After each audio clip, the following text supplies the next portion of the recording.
There is a specific kind of burnout almost every believer hits. You roll up your sleeves, decide you are going to make something happen for God, and you build the plan. You work the strategy. But eventually, you're left exhausted, trying to tie artificial fruit onto a dry trellis. The effort looks green on the outside, but it feels completely hollow. On the night before his crucifixion, Jesus walked with his disciples toward Gethsemane. They likely passed the massive golden vine carved above the temple gate, the very symbol of Israel's religious output. That system was built on heavy compliance, and it consistently failed to produce the character God intended. Looking at that symbol of human striving, Jesus laid out a completely different spiritual ecosystem. This text highlights the new reality. I am the true grapevine, he tells them, and you are the branches. He takes the weight of production off their shoulders and places it entirely on himself. Deliberate, firm pacing. He then draws a hard line. Apart from me, you can do nothing. He does not mean nothing significant or nothing impressive. He means nothing. Any project or ministry driven strictly by human ingenuity, disconnected from his spirit, is spiritually barren. The staggering grace of this passage is the relief it offers. You do not have to carry the burden of being the vine.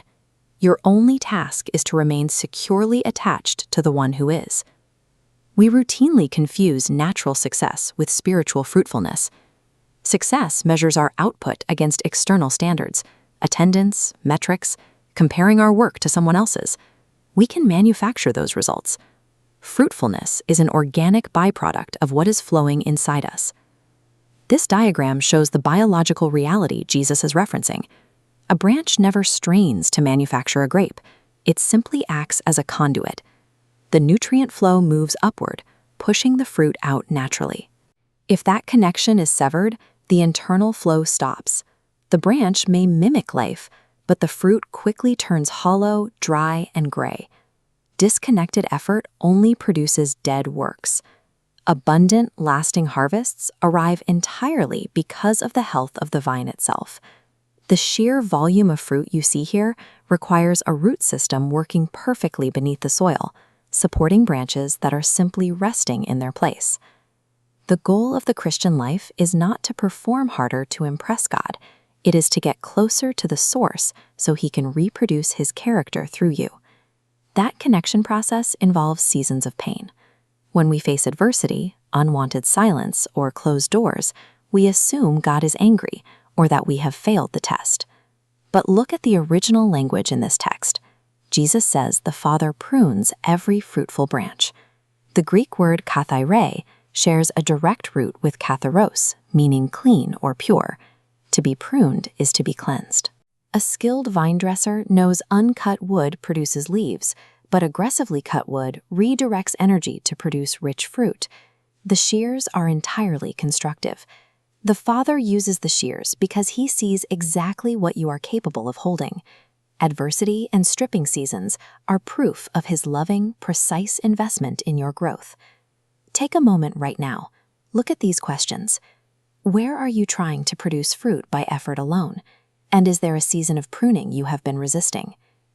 Jesus drives this entire teaching toward a specific destination. He tells his disciples he is sharing these things so that his joy might remain in them and their joy might be full. The end goal of this ecosystem is the overflow of his joy into your ordinary days. This establishes new covenant obedience. We do not keep commandments in a desperate attempt to convince God to love us. We obey because we are already resting securely within his love.